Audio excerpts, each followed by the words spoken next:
الحمدللہ رب العالمین، الصلاۃ والسلام علی محمد وآلہ الطیبین الطاہرین۔ اللہم وفقنا وجمیع المشتغلین للعلم والعمل الصالح بحرمت محمد وآلہ الطیبین الطاہرین۔ بسم اللہ الرحمن الرحیم۔ درس قرآن بسلسلہ انس قرآن اور فہم قرآن۔ الحمدللہ توفیق خدا سے ہمارا یہ درس قرآن جس سورت پر پہنچا ہے، آج ہماری سورت موضوع ہے سورہ ممتحنہ۔ قرآن مجید 28واں پارہ سورہ ممتحنہ، امتحان سے ممتحنہ۔ یہ سورت مدنی سورت ہے اور اس سورت کی جو آیات ہیں وہ 13 آیات ہیں۔ اس سورت کی جو آیات ہیں تو اس سورت کی فضیلت اور شان کے بارے میں حضرت محمد صلی اللہ علیہ وآلہ وسلم اللہم صلی اللہ سید الرسل اس سورت کی فضیلت اور شان کے بارے میں فرماتے ہیں، من قرأ سورۃ الممتحنہ کان المؤمنون والمؤمنات لہ شفعاء یوم القیامہ۔ اس صورت کی دیکھیں فضیلت، دیکھیں مختصر صورت ہے اور سید الرسل فرماتے ہیں جو شخص یہ صورت پڑھتا ہے میدان معاشر میں مومن مرد اور عورتیں اس کی شفاعت کرنے والے، یعنی اتنی بابرکت اور باعظمت صورت ہے۔ یعنی یہ عمل 5 منٹ کا بھی نہیں۔ اگر اس صورت کو ہم پڑھیں تو 5 منٹ سے پہلے 3 منٹ کے اندر اندر یہ صورت، اس کی قراءت، اس کی تلاوت مکمل ہو جاتی ہے۔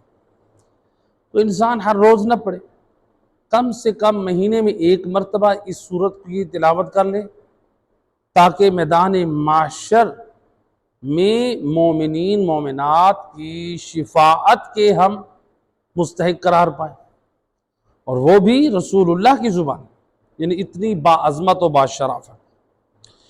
اس کے بعد اس کی آیات، ترجمہ اور پیغام۔ بسم اللہ الرحمن الرحیم۔ یا ایہا الذین آمنوا لا تتخذوا عدوی وعدوکم اولیاء تلقون الیہم بالمودۃ وَقَدْ كَفَرُوا بِمَا جَاءَكُمْ مِنَ الْحَقِّ يُخْرِجُونَ الرَّسُولَ وَإِيَّاكُمْ أَن تُؤْمِنُوا بِاللَّهِ رَبِّكُمْ إِن كُنتُمْ خَرَجْتُمْ جِهَادًا فِي سَبِيلِي وَابْتِغَاءَ مَرْضَاتِي تُسِرُّونَ إِلَيْهِمْ بِالْمَوَدَّةِ وَأَنَا أَعْلَمُ بِمَا أَخْفَيْتُمْ وَمَا أَعْلَنْتُمْ وَمَنْ يَفْعَلْهُ مِنْكُمْ فَقَدْ ضَلَّ سَوَاءَ السَّبِيلِ۔ آیت مجیدہ کا ترجمہ پہلی آیت تھی، اس میں ارشاد رب العزت ہو رہا ہے، اے ایمان والو، یا ایہا الذین آمنوا، اے ایمان والوں کو خطاب ہو رہا ہے۔ اور روایت ہے امام حسن مجتبی علیہ السلام جب آپ قرآن کی کسی آیت پہ پہنچتے تھے نا جس میں اس طرح کا خطاب ہوتا ہے، یا ایہا الذین آمنوا، تو امام حسن علیہ السلام وارث قرآن اس وقت فرماتے لبیک اللہم لبیک، یعنی اے اللہ میں تیری آواز پہ لبیک کرتا ہوں، حاضر ہوں، میں تیرے حکم پر کے لیے تیار ہوں، آمادہ ہوں۔ یہ ہے وارثان قرآن، قرآن پڑھتے ہیں اور اللہ کا حکم جب ایمان والوں کو خطاب کرتا ہے تو امام کہتے ہیں بار الہ میں حاضر ہوں، تیرا کیا پیغام حق ہے۔ اور آج ہم دیکھیں، ہم امام حسن مجتبی کی مودت اور محبت رکھیں لیکن قرآن کے احکام ہماری زندگی میں نہ ہوں، کس منہ سے جائیں گے امام حسن کے پاس، مولا آپ ہماری شفاعت کریں؟ اگر وہ کہہ دیں میری سیرت نہیں پہنچی تھی، میں قرآن کو اپنی زندگی میں کیسے لایا تھا، اور تمہاری زندگی میں قرآن کہاں نظر آتا ہے؟ تمہاری زندگی میں تو مجھے کوئی بھی قرآن کا ایک عمل نظر نہیں آتا۔ لہذا قرآن کا خطاب، اے ایمان والو لا تتخذوا عدوی وعدوکم اولیاء، اللہ کہہ رہا ہے اے ایمان والو تم میرے دشمنوں کو اور اپنے دشمنوں کو دوست نہ بناؤ۔ اللہ کہہ رہا ہے اے ایمان والو میرے اپنے دشمنوں کو اور میرے دشمنوں کو، یعنی میرے دشمنوں کو پہلے میرے دشمنوں کو، لا تتخذوا عدوی، اے ایمان والو میرے دشمنوں کو اور اپنے دشمنوں کو دوست نہ بناؤ۔ تلقون الیہم بالمودہ، تم ان کے لیے محبت کا اظہار کرتے ہو، یعنی جو تم میرے اور تمہارے دشمن ہیں ان سے محبت کا اظہار کرتے ہو، حالانکہ جو حق تمہارے پاس آیا ہے وہ اس سے کافر ہو گئے۔ اللہ کہہ رہے ایمان والوں کو جو حق تمہارے پاس آیا ہے وہ اس سے کافر ہو گئے۔ حق کون ہے؟ قرآن، وہ کافر ہے۔ وہ کون حق کون ہے؟ رسول اللہ کی ذات۔ تو لہٰذا یہاں پر جو ہے یعنی یہ قرآن جو حق ہے وہ آیا ہے، کافر اس کے منکر ہو گئے، تو وہ اس سے کافر ہو گئے۔ وہ رسول کو اور تمہیں اس وجہ سے جلا وطن کرتے ہیں کہ اگر تم اللہ پر ایمان لائے، کہ تم اللہ پر ایمان لائے۔ اللہ قرآن میں کہہ رہے ہیں وہ جو کفار ہیں اے ایمان والو تم کو اور رسول اللہ کو انہوں نے اس لیے جلا وطن کیا کہ تم لوگ اللہ پر ایمان لائے، یعنی اگر اللہ پر ایمان نہ لاتے تو تمہیں جلا وطن نہ کیا جاتا۔ اللہ پر ایمان لانے کی وجہ سے تم لوگوں پر مصیبتیں آئیں، اور اگر تم میری راہ میں جہاد کرنے اور میری خوشنودی حاصل کرنے کے لیے نکلے ہو تو پھر چھپ کر ان کی طرف محبت کا پیغام بھیجتے ہو، یعنی تم یہ ظاہر کرتے ہو کہ اللہ کی راہ میں ہم جہاد کرنے والے ہیں اور اللہ کی خوشنودی حاصل کرنے والے ہیں۔ اللہ فرماتا ہے قصد اور ارادہ رکھتے ہو اللہ کی راہ میں جہاد کریں اور اللہ کی خوشنودی حاصل کریں، اور پھر اللہ کہہ رہے تم چھپ کے ان لوگوں کو پیغام بھیجتے ہو جو کافر ہیں، جو دشمن اسلام ہیں، ان کو محبت کے پیغام بھیجتے ہو، حالانکہ جو کچھ تم چھپاتے ہو یا ظاہر کرتے ہو ان سب کو بہتر جانتا ہوں۔ اللہ کہتے ہیں میں سب جانتا ہوں، تمہاری چھپی ہوئی باتوں سے بھی، تمہاری پوشیدہ باتوں سے بھی، اور تمہاری ظاہری باتوں سے بھی میں بخوبی آگاہ ہوں۔ تم میں سے جو بھی ایسا کرے گا وہ راہ راست سے بھٹک گیا، سیدھے راستے سے وہ بھٹک گیا جس نے میری بات نہ مانا۔ تو یہ آیت نمبر 1 کا ترجمہ۔ آیت نمبر 2، اَن يَثْقَفُوكُمْ يَكُونُوا لَكُمْ أَعْدَاءً وَيَبْسُطُوا إِلَيْكُمْ أَيْدِيَهُمْ وَأَلْسِنَتَهُمْ بِالسُّوءِ وَدُّوا لَوْ تَكْفُرُونَ، اگر وہ تم پر قابو پالے، اللہ تعالیٰ مسلمانوں کو، ایمان والوں کو آگاہ کر رہا ہے، اگر وہ کافر لوگ تم پر قابو پالیں، تم پہ مسلط ہو جائیں تو وہ کیا کریں گے؟ وہ تمہارے دشمن ہو جائیں گے، اور وہ برائی کے ساتھ تم پر دست درازی بھی کریں گے اور تم پر زبان درازی بھی کریں گے کہ تم کافر بن جاؤ۔ وہ تم پر دست درازی بھی کریں گے اور زبان درازی بھی کریں گے کہ تم کیا بن جاؤ؟ کافر۔ ان کی کوشش ہوگی تم کافر بنو، تو یہ ان کی کوشش ہوگی۔ آیت نمبر 3، لن تنفعکم ارحامکم ولا اولادکم یوم القیامہ، اللہ تعالیٰ فرما رہا ہے کہ تمہارے رشتہ داریاں اور تمہاری اولاد قیامت کے دن تمہیں ہرگز فائدہ نہ دیں گی۔ قرآن کہہ رہے تمہارے رشتہ دار، تمہاری اولادیں تمہیں قیامت کے دن فائدہ نہ دیں گی۔ اللہ اکبر۔ یفصل بینکم واللہ بما تعملون بصیر، اور تمہارے درمیان فیصلہ ہوگا اور جو کچھ تم کرتے ہو اللہ تعالیٰ اس سے آگاہ ہے۔ اب ان آیات کا شان نزول، یہ جو آیات ہے یہ کیوں نازل ہوئی؟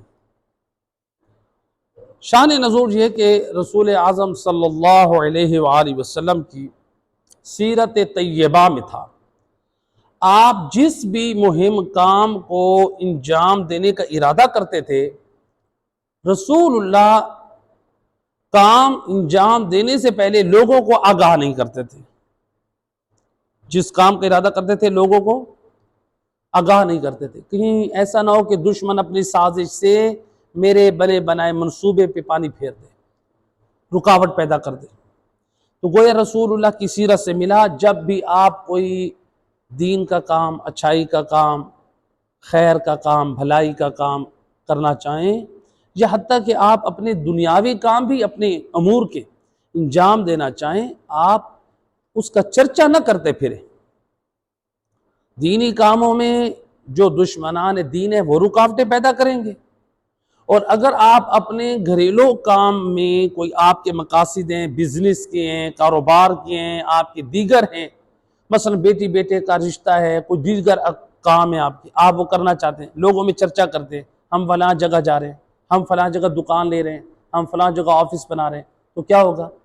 جو حاسد لوگ ہیں، جو آپ کو پسند نہیں کرتے، وہ آپ کے مشن میں رکاوٹیں پیدا کرتے ہیں، ہے کہ نہیں؟ اور ہمارے یہاں معاشرے میں لوگ بڑا اپنے آپ کو بڑا ظاہر کرتے ہیں، ہم تو فلاں کی بیٹی کا رشتہ لینے جا رہے ہیں، ہم فلاں کے بیٹے کے ساتھ، ہماری بیٹی کا فلاں کے بیٹے کا رشتہ ہے۔ ابھی کام پکا ہوا نہیں ہے، انسان پہلے اپنی باتیں کر کے وہ اپنی ساری محنتوں پہ پانی پھروا دیتا ہے۔ تو لہذا ان چیزوں سے اجتناب کریں، تھوڑا سا انسان خود پسندی سے اپنے آپ کو باہر نکالے۔ خدا گواہ یہ ہم لوگ خود پسندی کا شکار ہو کے خود کو محروم کیوں ہیں اللہ کی نعمتوں سے۔ خود پسندی اللہ کو پسند نہیں، ان سے اپنے آپ کو باہر نکالیں۔ تو لہٰذا رسول اعظم صلی اللہ علیہ وآلہ وسلم آپ کی یہ سیرت میں تھا، کام اس وقت تک جب تک آپ انجام نہ دیتے، اس وقت تک کسی کو آگاہ نہ کرتے۔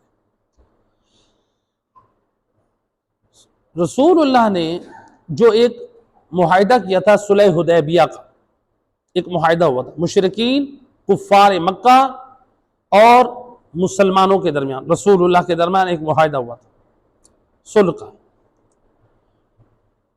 مختلف اوقات میں اس صلح حدیبیہ کی جو شرائط تھی اس کے خلاف ورزی کی گئی۔ اب دیکھیں نا، یہ رسول اللہ کی صلح کس کے ساتھ تھی؟ کافروں کے ساتھ تھی۔ رسول اللہ کی یہ صلح کس کے ساتھ تھی؟ صلح حدیبیہ مشہور ہے، علماء اہل سنت، علماء شیعہ سب نے نقل کیا ہے۔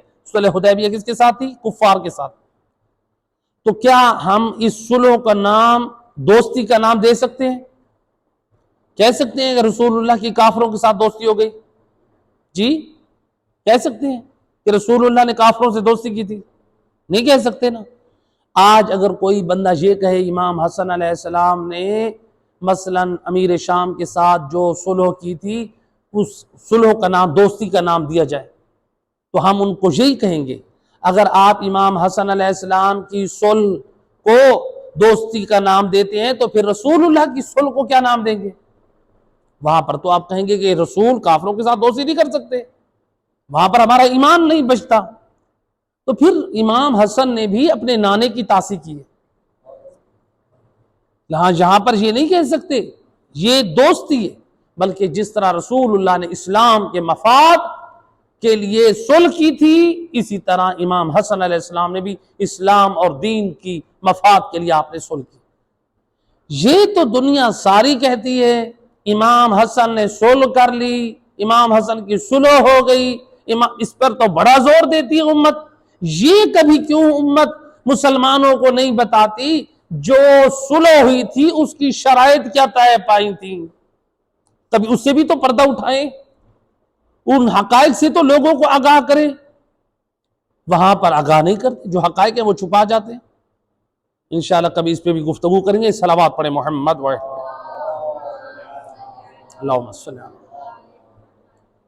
لہٰذا اب صلح حدیبیہ ہو گئی، بہت سارے یہ لوگ صلح کی جو شرائط تھی اس کی خلاف ورزی کرنے لگے۔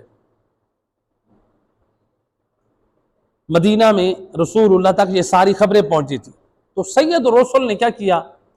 سید رسول نے یہ سوچا، اپنا جو پلان بنایا کہ اب فتح مکہ کے لیے قیام کرنا چاہیے، مکہ کو فتح کریں، کہ جب یہ کفار مکہ نہیں سدھرنے والے، اپنے اس شرائط صلح پہ قائم نہیں ہیں، تو پھر ہم کیوں دیر کریں؟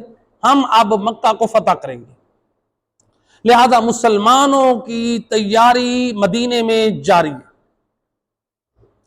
اسی دوران ایک مکے سے خاتون آئی ہے جس کا نام تھا سارہ۔ یہ خاتون کون ہے؟ مکہ میں طائفہ ہے، ناچنے والی عورت۔ جب یہ مکہ سے مدینہ پہنچی تو رسول اللہ نے اسے پوچھا کہ تم کیا اسلام قبول کر کے آئی ہو، یعنی مسلمان بن کے ہمارے درمیان رہنے آئی ہو؟ سچ بول کے کہتی ہے نہیں، میں نے اسلام قبول نہیں کیا۔ آپ نے فرمایا تو ایک صلوات پڑھے محمد و اہل بیت۔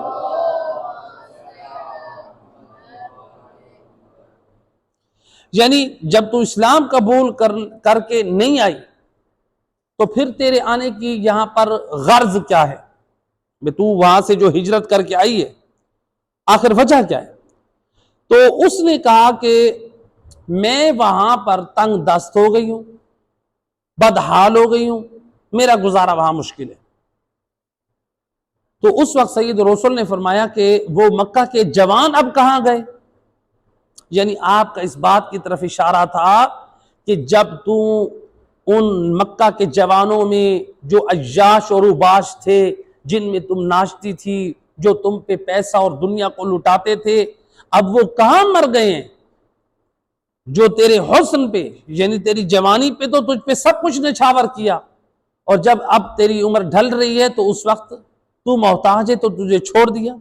یہ دنیا ایسے ہی ہے، جو خواتین اپنی عزت کو داغدار کرتی ہیں وہ کب تک کرتی ہیں؟ جیسے جوانی ڈھلتی ہے پھر وہی اوباش اور بدماش لوگ چھوڑ دیتے ہیں۔ لہذا ہماری خواتین کو بھی، مسلمان خواتین، مومنات خواتین جو اپنا دامن داغدار کرتی ہیں، ان کو سوچنا چاہیے یہ اوباش اور بدماش لوگ یہ اپنی عیاشی اس وقت تک کریں گے جب تک آپ ان کی خواہش اور معیار کے مطابق پورا اتر رہے، یہی لوگ چھوڑ دیتے ہیں۔ تو بہرحال رسول اللہ نے جب یہ دیکھا تو آپ کو افسوس ہوا کہ لیکن اب رحمت للعالمین آنے والی کافر ہے، وہ کہہ رہی ہے کہ میں ابھی تک دائرہ کفر میں ہوں، میں نے اسلام قبول نہیں کیا۔ اس وقت سید رسول نے فرمایا حضرت عبد المطلب کی اولاد کو کہ اس آنے والی اگرچہ یہ کافرہ ہے اس کی مدد کرو، یہ ہیں اسلام کی تعلیمات۔ آنے والا کافر بھی ہو، نبی بتا رہے ہیں ان کی مدد کرو۔ اور اگر آج ہمارے پاس آنے والا مومن ہو، ہمارے پاس آنے والا مسلمان ہو، ہم اس کی توہین کر کے اس کو واپس بھیج دیں۔ اور بعض لوگ مسلمانوں میں بعض فرقوں میں تعصب پایا جاتا ہے۔ یاد رکھیں یہ رسول اور آل رسول اور اصحاب رسول کی تعلیم نہیں ہے۔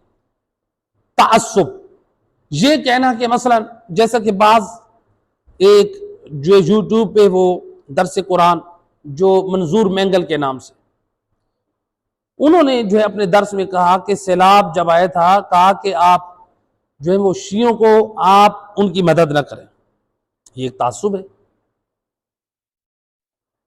اسلام کہتے ہیں انسانیت کی بھی مدد کرو۔ جو درس قرآن دینے والے ہیں ان سے بندہ یہ پوچھے کہ کیا آپ نے اس سورہ ممتحنہ کا شان نزول پڑھا؟ اگر وہ کہیں ہاں ہم نے پڑھا تو یہ اہل سنت نے بھی اس کو تسلیم کیا ہے۔ آنے والی کافر ہے، رسول اللہ کہہ رہے ہیں اس کی مدد کرو، ہم ان کو جواب دینا چاہتے ہیں اگر آپ کی نگاہ میں شیعہ اثنا عشریہ آل محمد کے حوبدار کافر ہیں تو کم از کم رسول کی سنت پہ عمل تو کر لو۔ مسلمان سمجھ کے نہیں دیتے کافر سمجھ گئے۔ آپ ایک مسلمانوں میں نفرت کا بازار تو گرم نہ کریں۔ لہٰذا اسلام اور اہل بیت، قرآن اور اہل بیت نبوت، رسول اور آل رسول ہمیں یہی کہتے ہیں، انسانیت کی مدد کرو، مسلمانوں کی مدد کرو۔ تو لہٰذا یہ جو ہے اس خاتون کو سامان دیا گیا، لباس، سواری، زاد راہ کے پیسے دیے گئے۔ اب یہ کافر تھی، مدد مانگی نبی سے، نبی نے اس کی مدد کرائی۔ اب جب یہ مدینے سے مکہ روانہ ہونے لگی تو مدینے میں ایک شخص تھا جو نبی کا صحابی تھا، اس کا نام تھا حاطب بن، ایک صلوات پڑھ دے محمد والا۔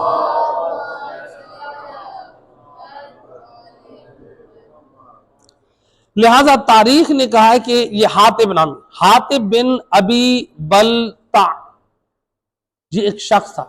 اس نے کیا کیا، اس خاتون کو ایک لیٹر دیا کہ مکہ کے ایک سردار کو یہ لیٹر دینا، اور اس کو 10 درہم یا دینار اس کو اجرت کے طور پہ دیے۔ کہا کہ یہ لیٹر تم نے مکہ کے سردار کو پہنچا دینا، ویسے بھی مکہ تو جا رہی ہو، میرا یہ کام کر دینا۔ اب یہ شخص کون ہے، حاطب کون ہے، صحابی رسول، مدینہ میں رہنے والے۔ اب اس لیٹر میں کیا تھا، اس لیٹر میں یہ تھا کفار مکہ کے سردار کو خبر دے رہا ہے کہ سنبھل جاؤ، رسول اللہ فتح مکہ کا ارادہ کرتے ہیں، وہ تم پر حملہ کرنے والے ہیں، سنبھل جاؤ۔ اب دیکھیں اندر کا راز فاش کر دیا، کس نے، نبی کے صحابی نے، نبی کے ساتھ بیٹھنے والے نے رسول اللہ کا راز فاش کر دیا۔ اب اس نے جب لیٹر دیا کسی کو اطلاع نہیں ہے، اللہ سبحانہ و تعالیٰ نے جبرائیل امین کو بھیجا اپنے نبی کی خدمت میں۔ جبرائیل امین نے کہا یا رسول اللہ آپ کے خلاف سازش ہونے جا رہی ہے، آپ کا فلاں صحابی آپ کے خلاف سازش ہو رہی ہے۔ رسول اللہ نے چند اصحاب کو اس خاتون کے پیچھے بھیجا، جس میں اس لشکر میں جو تھے حضرت امیر المومنین علی ابن ابی طالب علیہ السلام، اور اس لشکر میں دوسرے حضرت مقداد، اسی طرح سے حضرت اس میں اور اصحاب بھی تھے۔ تو یہ جو ہیں حضرت عمار، حضرت مقداد، مولا علی علیہ السلام، اور چند اور اصحاب، حضرت عمر ہیں، حضرت طلحہ اور زبیر ہیں۔ یہ چند اصحاب نبی اس خاتون کا پیچھا کرنے کے لیے پہنچے، کس کے حکم پر، رسول اللہ کے حکم پر۔ اب جب پہنچے رسول اللہ کے ان اصحاب نے اس خاتون کی سواری کی اور اس خاتون کی تلاشی لی جتنا ممکن تھا، یعنی سواری اور سامان کی تلاشی لی، اس میں سے کچھ بھی برآمد نہ ہوا۔ کہا کہ جلدی کرو، اپنے بدن سے جو ہے کچھ نکالو۔ تو اس نے اپنے جیسے ہوتا ہے لباس کو تھوڑا سا وہ کیا، حرکت دی، کہا کہ دیکھو نہیں اگر ہوتا تو وہ نیچے گر جاتا۔ یہ سارے رسول کے صحاب جو ہیں مایوس ہوئے سوائے مولا علی کے، کہا کہ اس کے پاس ہوتا تو ہمیں مل جاتا، لہذا واپس چلتے۔ لیکن نفس نبی علی ابن ابی طالب، مزاج نبوت سے واقف، معرفت نبوت رکھنے والے علی حیدر کرار، وہ یہ ایمان رکھتے ہیں میرا نبی تو وہ ہے جس کی صداقت کی گواہی یہاں قرآن دے رہا ہے۔ نبی تو جھوٹ بول نہیں سکتے، جب نبی جھوٹ نہیں بولتے تو ہم کیسے جھوٹ بولیں گے؟ نبی کی زبان پر ہم نے اللہ کو مانا ہے، نبی کی زبان پہ جنت جہنم کو مانا ہے، ہر ایک پر ایمان ہے نبی کی زبان پر۔ نبی کہتے گئے ہم مانتے گئے۔ نبی نے کہا ہے کہ اس کے پاس لیٹر ہے تو بس ہے، اور اصحاب جانے لگے، مولا علی کہتے ہیں نہیں، روایت کا جملہ، مولا علی نے اپنی تلوار نکال کے سونت لی، میں تمہاری گردن اڑا دوں گا، جلدی کرو، میرا نبی جھوٹا نہیں ہے، نہ ہم جھوٹ بول رہے ہیں، تمہارے پاس لیٹر اور جلدی کرو دو۔ اس نے دیکھا علی کی تلوار سے میں نہیں بچ سکتی، علی کی شجاعت کے قصے بھی سن چکی ہے نا، جلدی سے اپنے بالوں کے اندر سے وہ لیٹر نکال کے علی کی مولا کے ہاتھوں میں دیا۔ اب جب وہ لیٹر لے کر مولا علی علیہ السلام اصحاب نبی پہنچے مدینہ میں، سید رسول کو خبر ہو گئی۔ خط لکھنے والا حاطب بن ابی بلتع ہے، آپ نے اس صحابی کو بلوایا، بتاؤ تم نے یہ کیا کام کیا، اسلام کے خلاف سازش کر دی، ہمارے راز کو فاش کر دیا، سردار کفار کو یہ لیٹر لکھ دیا کہ ہم حملہ کرنے والے ہیں۔ اس نے کہا یا رسول اللہ، میں اسلام کا شروع سے خیر خواہ ہوں، میں نے اسلام دشمنی میں یہ کام نہیں کیا، یہ سارے جتنے بھی ادھر لوگ ہیں ان کے ادھر تعلقات ہیں، ان کے جو ابھی ہجرت کر کے آل اولاد نہیں آئی وہ سارے امن اور سلامتی میں ہیں، میری عزیز و اقارب ان کی گرفت میں، میں نے چاہا کہ ان کے دل میں ایک مقام بنانے کے لیے کہ دیکھو میں تمہارا خیر خواہ ہوں، میں نے یہ لیٹر لکھ کے بتایا کہ دیکھو تمہارا خیر خواہ ہوں، تاکہ میرے بچوں اور میرے عزیز و اقارب کو جو ہے وہ امن اور سلامتی ان کے لیے ہو جائے، اس کو وہ کفار مکہ ان کو نقصان نہ پہنچائے، میں نے بھی اپنی رشتہ داروں اپنی اولاد کے تحفظ کے لیے یہ کام کیا۔ اس نے یہ عذر کیا، سید الرسل نے اس عذر کو قبول کر لیا، رسول اللہ نے کیا کیا، عذر کو قبول کر لیا۔ لیکن روایت کہتی ہے رسول اللہ نے عذر قبول کیا، حضرت عمر مسلمانوں کے دوسرے خلیفہ، آپ نے اپنی تلوار نکال لی، کہتے ہیں یا رسول اللہ مجھے اجازت دیں میں اس منافق کا سر گردن سے اس کا سر جو ہے اس کے بدن سے جدا کر دوں۔ نبی عذر کو قبول کر کے کیا کر رہے ہیں، معاف، ایسے کہ نہیں تھا کون، نبی کا صحابی، اور حضرت عمر کیا کہہ رہے ہیں، یا رسول اللہ مجھے اجازت دیں میں اس منافق کا سر قلم کر دوں، ایسے کہ نہیں ہے۔ اب آج اگر امت یہ کہے، یہ ایمان رکھے کہ کل اصحاب عدول، الاصحاب کلہم عدول، نبی کے تمام اصحاب جو ہیں وہ عادل ہیں، کوئی غلطی پہ نہیں ہے، یہ نظریہ رکھنا کیا یہ درست ہے؟ بھئی خطا اور غلطی تو ہو سکتی ہے، پھر اگر آپ کہتے ہیں کہ تمام اصحاب برابر ہیں عادل ہیں ان سے غلطی نہیں ہوتی، تو پھر حضرت عمر کیوں کہہ رہے ہیں یا رسول اللہ مجھے اجازت دیں میں اس منافق کی گردن اڑاؤں؟ تو گویا معلوم ہوا حضرت عمر کہہ رہے ہیں مجھے اجازت دیں میں اس کی گردن اڑاؤں، اس سے معلوم ہو رہا ہے کہ اصحاب نبی سب عادل نہیں ہیں، بلکہ حضرت عمر اس کو منافق کہہ رہے ہیں، حالانکہ اس سے پہلے رسول اللہ نے عذر کو قبول کر لیا۔ صلوات پڑھ دے محمد و اہل۔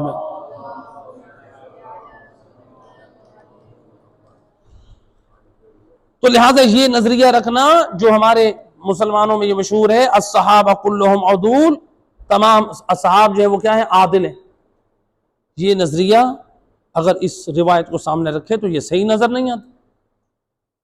تو لہٰذا اس لیے ہم کہتے ہیں کہ جو اصحاب نبی ہیں ٹھیک ہے، جو رسول اللہ کے صحاب ہیں، با وفا ہیں، جو مددگار ہیں، خدمت گزار اسلام ہیں، ان کی قدر ان کا احترام واجب ہے، بلکہ بعض اصحاب نبی کی محبت کا حکم بھی رسول اللہ کی زبانی وارد ہوا ہے، لیکن یہ تو ہم نہیں کہہ سکتے رسول اللہ کے صحاب معصوم ہیں انبیاء کی طرح، کہہ سکتے ہیں؟ نہیں کہہ سکتے، غلطیاں تو ہوئی ہیں، کتنے اصحاب بڑے بڑے اصحاب تھے جنہوں نے 40 سال تک بتوں کی پرستش کی، کیا غلطیاں نہیں کی نا؟ اسی طرح جو ہے وہ حضرت عمر کے اسلام کے بارے میں جو واقعہ ملتا ہے کہ آپ گھر سے تلوار لے کر نکلے تھے، کس کے لیے؟ رسول اللہ کے لیے، یعنی آپ نے اسلام قبول کر لیا۔ اسی طرح بڑے بڑے اصحاب تھے، حضرت ابوذر تھے، حضرت سلمان تھے، تو لہذا یعنی وہ رسول اللہ کے دین پر تو نہیں تھے نا، بعد میں رسول اللہ کا کلمہ پڑھا، تو لہذا تو وہ اب پہلے والی غلطیاں تھیں یا نہیں تھیں؟ تو لہٰذا ہم کسی بھی صحابی کو، چاہے وہ حضرت سلمان اور ابوذر بھی کیوں نہ، ہم ان کو بھی معصوم نہیں مانتے، ہم ان کو بھی، اصحاب نبی کی عظمت اور تعظیم احترام اپنے مقام پر، ان کی عصمت کا ثابت وہ نہیں ہے، نہ علماء اہل سنت تسلیم کرتے ہیں نہ ہم شیعہ تسلیم کرتے ہیں۔ صلوات پڑھ دیں محمد و اللہم صلی۔ لہذا اس آیت میں اللہ سبحانہ وتعالیٰ نے ہم کیا فرمایا کہ جو ہمیں پہلا پیغام دیا، یہ تھا اس کا شان نزول اس سورت کا، تو اس کا جو پہلا پیغام ہے کہ صحابی کا یہ جو اقدام تھا وہ تھا جاسوسی پر، بلکہ نہیں، صحابی کا اقدام جاسوسی پر نہیں تھا، اپنے عزیز و اقارب کے تحفظات پر تھا، ایسے کہ نہیں؟ لیکن اس نے وہ کام کیا جس سے اللہ تعالیٰ نے خبردار کر دیا۔ تمہارا اپنے اقربا، اپنی اولاد کو تحفظ دینا بھی اللہ کو پسند نہیں، کہ یہ تمہارا یہ دشمنوں کے ساتھ میلان رکھنا، ان کی طرف محبت کا یہ پیغام بھیجنا، یہ میرے بھی دشمن ہیں، یہ تمہارے بھی دشمن ہیں، اے مومنو یہ تمہارے بھی دشمن ہیں اور یہ ہمارے بھی دشمن ہیں۔ صلوات پڑھ دے محمد۔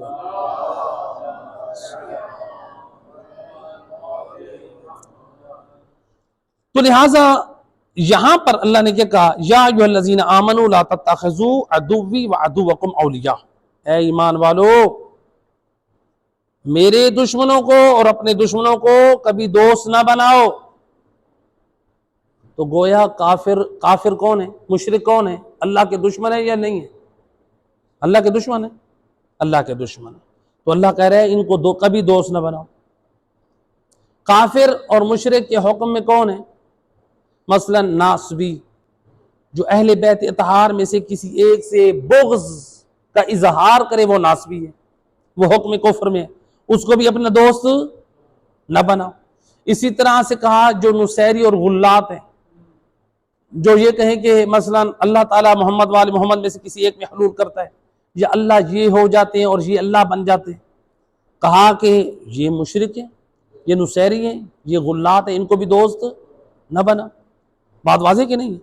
تو لہٰذا اس میں اللہ نے پیغام دے دیا کہ دیکھو جو خدا اور تمہارے اسلام یا دین یا مذہب کی وجہ سے تمہارے دشمن ہیں وہ دوستی کے قابل نہیں ہیں۔ لہٰذا معاشرے میں اللہ تعالیٰ ہمیں پیغام دے رہے ہیں، معاشرے میں جو نواصب ہیں، ناصبی ہیں، آل محمد سے بغض رکھتے ہیں، یا غلات اور نصیری ہیں، یا گمراہ افراد ہیں، اللہ تعالیٰ کہہ رہا ہے کہ مسلمانوں ان کو اپنا دوست نہ بناؤ۔ تو لہٰذا جس طرح کفار نے رسول اور مسلمانوں کو مکہ چھوڑنے پہ مجبور کر دیا تھا، انہوں نے پسند کیا تھا، تو اسی طرح یہ گمراہ لوگ بھی یہ پسند کرتے ہیں کہ تم کو اپنے علاقوں سے باہر نکال دیں۔ کبھی آپ نواسب کے علاقوں میں جا کے مکان خریدیں، نہیں خریدنے دیں گے آپ کو، وہ کہیں گے کہ ہم ان کو کیوں بیٹھنے دیں۔ بات سمجھ آ رہی ہے؟ تو لہذا جہاں پہ بھی جو گمراہ اور بے دین ہوتے ہیں، کفار ہوتے ہیں، مشرکین ہوتے ہیں، ان سے مسلمانوں کا وجود برداشت نہیں ہے۔ اور اللہ تعالیٰ ہمیں یہی کہہ رہا ہے کہ تم لوگ جو ہے ان سے اپنی دوستی نہ لگاؤ۔ تو اس آیت میں فرمایا ان کنتم خرجتم جہادا فی سبیلی وابتغاء مرضاتی، کیا کہا کہ یعنی تمہارا نکلنا اگر میری راہ میں جہاد اور خوشنودی کے لیے ہے، تو اگر ہجرت کی ہے تو ان کفار سے دوستی نہ کرو۔ یعنی اللہ تعالیٰ کہہ رہے ہیں کہ اگر تم لوگ یہ جو ہجرت کرے ہو نا میرے جہاد، میری راہ میں جہاد اور میری خوشنودیوں کو حاصل کرنے کے لیے، ان کفار سے دوستی نہ کرو۔ تو اس میں اللہ سبحانہ و تعالیٰ ہمیں کیا پیغام دے رہے ہیں؟ ہمیں یہ پیغام دیا جا رہا ہے کہ اگر آپ لوگ اللہ کی راہ میں جہاد کے لیے نکلے، اللہ کی راہ میں جہاد صرف تلوار سے نہیں ہے، جہاد کی مختلف اقسام ہیں۔ خود یہ بولنا، دین کی نشر و اشاعت، یہ جہاد باللسان ہے۔ مذہب کی، اسلام کی مدد کے لیے قلم استعمال کرنا، یہ جہاد بالقلم ہے۔ آپ ایک ایک پائی اسلام کی نشر و اشاعت کے لیے دیتے ہیں، یہ جہاد بالمال ہے۔ جیسا کہ گزشتہ سورہ میں بیان بھی ہوا، تو بی بی خدیجہ طاہرہ نے کیا کیا؟ جہاد بالمال کیا۔ تو یہ ہے۔ تو اسی طرح سے آپ مال نہیں رکھتے، آپ قلم بھی نہیں رکھتے، آپ زبان سے بھی نہیں بول سکتے، لیکن آپ معاشرے کے جوانوں کو، لوگوں کو، آپ کو ایسے دروس اور محافل اور مجالس میں لے جاتے ہیں جہاں پر تربیت کی اور اصلاحی گفتگو ہوتی ہیں، قرآن اور آل محمد کی تعلیمات ہوتی ہیں، یہاں پر بھی آپ جہاد کریں، ہدایت کا جہاد، بدنی جہاد آپ لے کے جانے، آپ نے کوشش کی۔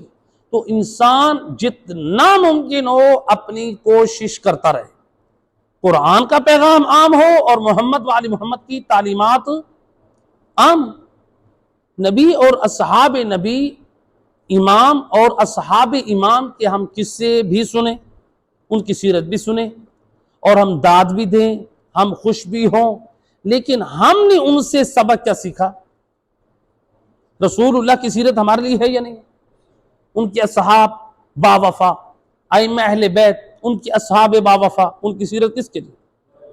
ہمارے لیے۔ تو لہٰذا یہ دیکھیں نبی اور آل نبی نے کس طرح سے دین کی ترویج کی ہے، کس طرح دین کی تعلیمات کو عام کی ہے، یاد رکھیں۔ ہم سب نے چلے جانا ہے، یہ کائنات رسول اللہ کی محبت میں اللہ نے بنائی ہے، ایسے کہ نہیں؟ خدا کی نگاہ میں سب سے زیادہ محبوب کون ہے؟ حضرت محمد صلی اللہ علیہ وآلہ وسلم۔ مل کے آپ کی ذات پہ صلوات دیجیے، اللہم صلی اللہ۔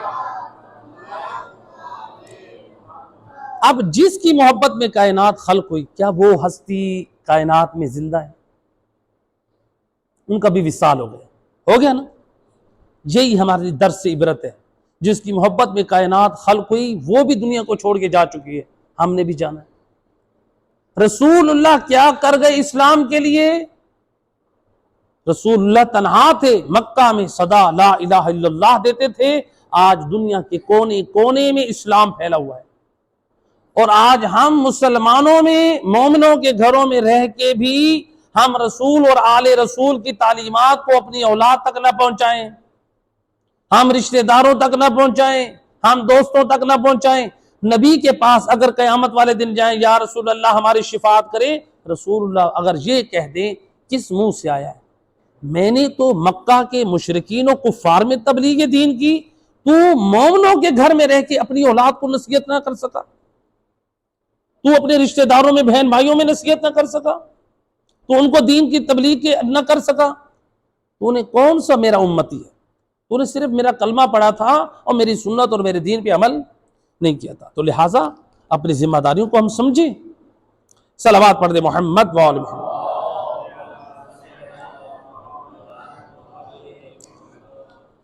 لہٰذا ہمیں یہاں پر اس آیت مجیدہ میں یہی پیغام دیا گیا، اس آیت مجیدہ میں، کہ اسلام کے جس طرح اس صحابی سے ہوا تھا کہ اس نے اندر کا راز فاش کر دیا، حالانکہ جاسوسی نہیں تھی، اسلام کے خلاف سازش نہیں تھی، لیکن پسند نہیں کیا۔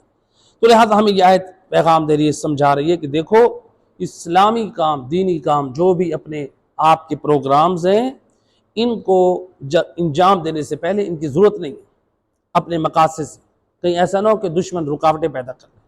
تو لہٰذا آپ لوگ اپنے ہدف اور مقصد پہ جاری رہے، جس طرح رسول اللہ اپنے ہدف پہ باقی رہے، تبلیغات دین آپ کرتے رہے۔ آپ نے نہیں دیکھا کفار مشرکین کی طرف سے گالم گلوچ ہو رہے ہیں، پتھراؤ ہو رہا ہے، رکاوٹیں ہو رہی ہیں، رسول اللہ نے اپنا راستہ نہیں چھوڑا بلکہ لوگوں کا راستہ چھڑوایا ہے۔ یہ رسول اللہ کی سیرت ہے۔ اگر ہم دین اسلام، قرآن، اہل بیت کی تعلیمات کو عام کریں، لوگ مشکلات پیدا کریں، نہیں گھبرائیں، رسول اللہ کی سنت ہے، لوگوں کا راستہ چھڑوائیں برائی سے، گمراہی سے، بے دینی سے، نہ کہ خود آپ ہدایت اور دین کا راستہ چھوڑ دیں۔ آج بعض لوگ یہ کہتے ہیں لوگ نہیں مانتے، ہم کیا کریں، لوگ ضدی ہیں۔ یہ بات غلط ہے، کبھی رسول اللہ نے یہ نہیں کہا تھا یا اللہ یہ مشرکین ضدی ہیں، یہ کافر ہیں، یہ نہیں مانتے، میں ان کو نہیں سمجھاتا۔ رسول اللہ سمجھا رہے ہیں، میدان میں ہیں، آپ کی پیشانی کو پر پتھر لگا، خون نکلا، اور سید رسول نے اپنے دامن سے خون کو صاف کیا۔ کیا کہا آپ نے؟ اللہم اہد قومی انہم لا یعلمون، بار الہ میری قوم کی ہدایت فرما، یہ نہیں جانتے میں نبی برحق ہوں۔ نبی نے بد دعا نہیں کی، ہدایت کی دعا کی ہے۔ دیکھیں رسول اللہ کی سیرت، دیکھیں آپ ہدایت کی دعا کر رہے ہیں، جو لڑنے کے لیے ان کے لیے ہدایت کی دعا کریں، لڑنے کے لیے، اور جو لڑنے کے لیے نہیں ہے ان کی ہدایت کر رہے ہیں۔ یہ سیرت ہونی چاہیے ہماری۔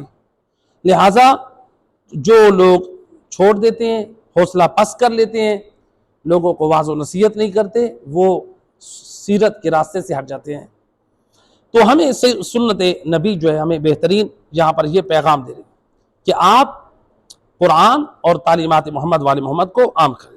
ایک مل کے صلوات پڑھے محمد وحمد۔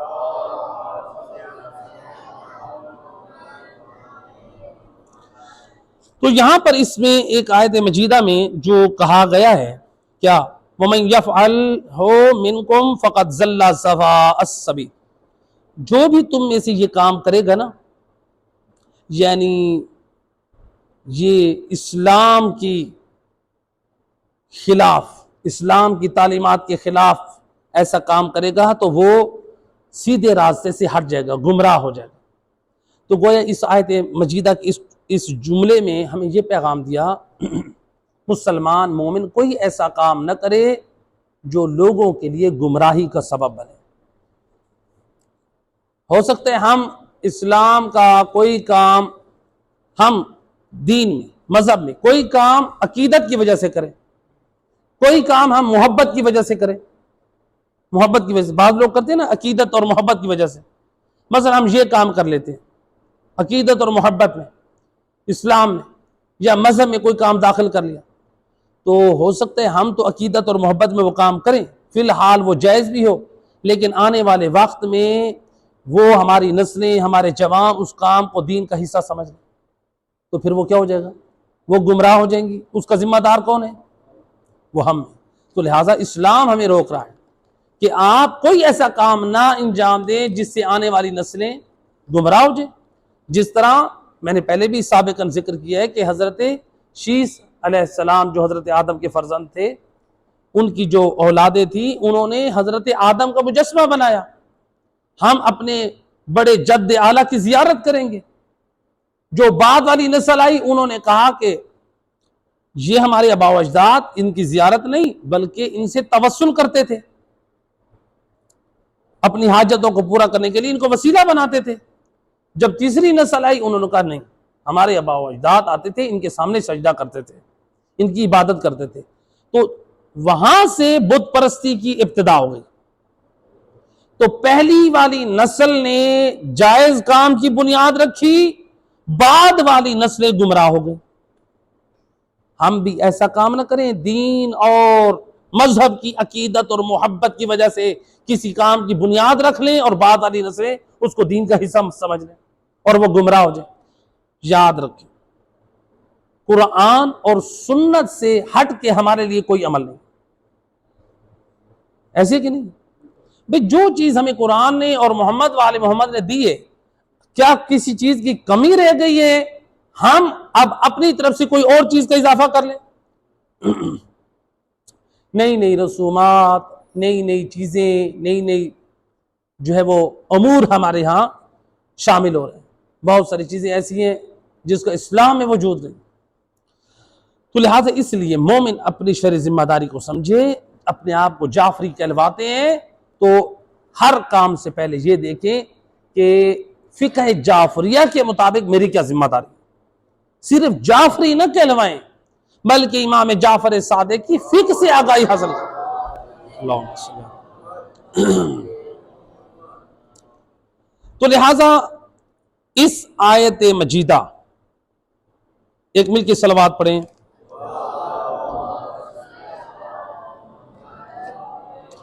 یہ آیت مجیدہ مکمل ہوئی۔ دوسری آیت نمبر 2، اس کا پیغام اللہ کہہ رہا ہے کہ اگر کفار تم پر مسلط ہو جائیں تو یہ کفار اپنے ہاتھوں اور زبان سے مسلمانوں کو اذیت دیں گے، اور یہ پسند کرتے ہیں کہ مسلمان جو ہے وہ ایمان سے کفر اختیار کریں۔ کافر لوگ کیا پسند کرتے ہیں؟ مسلمان کفر اختیار کریں۔ اس معاشرے میں ہمارے جو دشمن اسلام ہے، جتنے افراد بھی ہیں، چاہے وہ مشرک ہوں، چاہے وہ کافر ہوں، چاہے منافق ہوں، چاہے نواصب ہوں، چاہے وہ غلات و نصیری ہوں، چاہے وہ گمراہ ہوں، جو بھی ہوں، وہ یہی پسند کرتے ہیں کہ ہم لوگ کیا کریں؟ انہی کے دین پہ چلے جائیں۔ مشرک کہے گا ہم مشرک بن جائیں، کافر کہے گا ہم کافر بن جائیں، منافق کہے گا ہم بھی ان کی طرح منافق بن جائیں۔ ناسبی لوگ کیا پسند کرتے ہیں؟ ہم ان کی طرح ناسبی بن جائیں۔ اسی طرح سے جو غلات اور نصیری ہیں وہ کیا کہیں گے؟ ہم بھی ان کی طرح بن جائیں۔ تو لہٰذا کوئی بھی پسند نہیں کرتا۔ آج جو شیعہ اثنا عشری سے جو نواسب اپنے بغض اور نفرت کا اظہار کرتے ہیں، آخر اس کی وجہ کیا ہے؟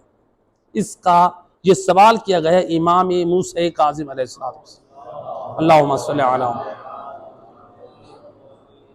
مولا ہم سے لوگ عداوت کرتے ہیں، نفرت کرتے ہیں، امام علیہ السلام فرماتے ہیں وہ اس لیے کرتے ہیں، وہ ہماری وجہ سے، چونکہ تم ہم سے محبت کرتے ہو۔ اگر تم ہم سے محبت چھوڑ دو، لوگ دنیا والے تمہاری دشمنی چھوڑ دیں۔ اللہ اکبر، ان کے دلوں میں جو بغض ہے نا تشیع کے خلاف، وہ جو برداشت نہیں ہے تشیع کا وجود، وہ کس وجہ سے ہے؟ جرم ان کا یہ محمد والے محمد کے حبدار ہیں۔ تو بہرحال یہ صرف نواسب، وہ ورنہ ہمارے برادران اہل سنت میں جو بریلوی حضرات ہیں، دوسرے ہیں ہمارے برادران اہل سنت، الحمدللہ اہل بیت کی عظمت کو بیان کرتے ہیں، ان کی شان کو بیان کرتے ہیں، ان کے اندر یہ شدت نہیں ہے، وہ ہماری محفلوں میں آتے ہیں اور ہمیں بھی بلاتے ہیں۔ تو لہٰذا ان چیزوں کا خیال کرنا چاہیے۔ تو لہٰذا وحدت کی فضا کو قائم رکھیں، اور ماہ ربیع الاول کے مہینے میں آپ کے ہمسایوں میں ارد گرد جہاں پہ بھی میلاد مصطفیٰ صلی اللہ علیہ وآلہ وسلم کا انعقاد ہو، اگر آپ کو برادران اہل سنت نے انوائٹ نہیں کیا، خود سے جائیں، محبت رسول میں انوائٹ کیا ہے تو بھرپور انداز سے جائیں، انوائٹ نہیں کیا تب بھی جائیں، کہ ہم بھی مسلمان نبی کا کلمہ پڑھنے والے ہیں۔ تم ہمیں بھول گئے ہو بلانا، لیکن ہم مصطفیٰ کے ذکر کو کیسے بھول جائیں؟ ہم بغیر بلائے آ سکتے ہیں، یہ اس ہستی کا پاک ذکر ہے۔ تو لہٰذا ایک وحدت کی فضا باقی رکھنی چاہیے۔ تو اللہ تعالیٰ تمام مسلمانوں میں، ہمارے وطن عزیز میں امن اور سلامتی اور اتحاد کو باقی رکھے۔ آیت نمبر 3 کا پیغام، لن تنفعکم ارحامکم علی ولا اولادکم یوم القیامہ۔ اللہ سبحانہ وتعالیٰ فرما رہے ہیں تمہاری رشتہ دار، تمہاری اولاد قیامت کے دن تمہیں ہرگز فائدہ نہ دیں گے۔ قرآن نے اعلان کر دیا تمہارے رشتہ دار، تمہاری اولادیں قیامت والے دن فائدہ نہ دیں۔ مولوی صاحب کی بات نہیں ہے، یہ کسی ذاکر کی بات نہیں ہے، قرآن کی بات ہے۔ سورہ ممتحنہ کی آیت نمبر 3، نہ تمہارے رشتہ دار فائدہ دیں گے، نہ تمہاری اولادیں۔ خطاب کس کو ہوا؟ اس کو جواب ہوا حاطب بن ابی بلتع، جو نبی کے اس ارادے سے سردار مکہ کافر کو آگاہ کر رہا تھا۔ کس وجہ سے؟ اپنی اولاد اور رشتہ داروں کے تحفظ کے لیے۔ اللہ نے جواب دے دیا کہ دیکھو تمہیں رشتہ داریاں اور اولادیں فائدہ نہ دیں گی۔ کیا مطلب؟ کیا سمجھانا چاہ رہا ہے؟ اگر کوئی تمہاری رشتہ داروں اور اولادوں میں کافر ہیں، وہ تمہیں فائدہ نہ دیں گے، وہ تمہیں فائدہ نہ دیں گے۔ کوئی یہ نہ سمجھے کہ میں ان کے تحفظ، ان کا بچاؤ کروں۔ بعض لوگ ہوتے ہیں دین کا دامن چھوڑ دیتے ہیں، اسلام کا دامن چھوڑ دیتے ہیں۔ تو لہٰذا تمہارے رشتہ داریاں، تمہاری اولادیں تمہیں قیامت والے دن فائدہ نہ دیں گی۔ اب یہاں پر کوئی ہو سکتا ہے کہ اس آیت مجیدہ کے مفہوم کو غلط سمجھے کہ قرآن تو کہہ رہے اولاد اور رشتہ دار تمہیں قیامت والے دن بالکل فائدہ نہیں دیں گے۔ نہیں، آئیں قرآن کی کچھ آیات ہیں، ان کو سامنے رکھ کے اس پیغام کو کیسے سمجھیں۔ قرآن مجید میں اللہ سبحانہ وتعالیٰ نے ایک اور مقام سورہ عبس میں پہلے اعلان کیا، یوم یفر المرء من اخیہ وامہ وابیہ وصاحبتہ وبنیہ۔ قیامت کے میدان میں انسان اپنے بھائی بہن سے بھاگے گا کہ کہیں یہ مجھ سے حق کا مطالبہ نہ کرے، وامہ وابیہ، اپنی ماں اور باپ سے بھاگے گا، وصاحبتہ وبنیہ، اپنی بیوی اور اولاد سے بھاگے گا۔ یہ قرآن آیت نمبر سورہ عبس آیت نمبر 34 سے 36 تک، 34 سے 36 ان آیات سورہ شعراء میں۔ اچھا یہ آیت کیا کہہ رہی ہے؟ بیوی سے بھاگے گا، اولاد سے بھاگے گا، ماں باپ سے بھاگے گا، بہن بھائیوں سے بھاگے گا۔ کب بھاگے گا؟ جب ان کے حق کو ضائع کر چکا ہوگا، ان سے بھاگے گا۔ اب حق دو طرح سے ہوتے ہیں۔ ہم تو یہی سمجھتے ہیں نا کہ شاید جائیداد کا حق، بے شک وہ حق کھایا ہے، چاہے جتنا بڑا تہجد گزار نمازی اور حاجی ہو، ایک پائی کھائی ہے دینا پڑے گا، قیامت والے دن اس کا حساب ہوگا۔ حق معاف نہیں ہو سکتا، یاد رکھیں، یہ حق معاف نہیں ہو سکتا۔ بہن بھائیوں کا، رشتہ داروں کا جتنا بھی حق ہے یہ واجب ہے۔ ایک حق ہے یہ حقوق العباد، لوگوں کے حقوق، اگر ہمارے ذمہ رہ گئے، خدا نہ خواستہ کسی کو تھپڑ مارا، کسی کا قتل کیا، کسی کا مال غصبی کیا، کسی کی جائیداد غصب کی، وہ حق باقی رہے۔ دوسرا حق کون سا ہے؟ دوسرا حق ہے مومن بہن بھائی اپنے رشتہ داروں کی ہدایت کا حق۔ صرف اسلام یہ نہیں کہتا جائیدادوں میں سے ان کا حصہ دے دو، ان کا حق تمہارے پاس ہے تو وہ دے دو، بلکہ اسلام یہ بھی کہتا ہے اگر تمہارے بہن بھائی ہدایت پر نہیں ہیں ان کو ہدایت کرتے رہو، ان کی اصلاح کرتے رہو، ان کو گمراہی سے نکالتے رہو۔ اگر وہ بد عمل ہے، بے نمازی ہے، داڑھی مونڈ ہے، جو بھی، آپ جب بھی وہ آپ کی محفل میں بیٹھے آپ کلمہ حق بیان کریں۔ وہ عمل نہیں کر رہا، وہ گناہ گار، لیکن ہم اپنا حق ادا کرتے رہیں۔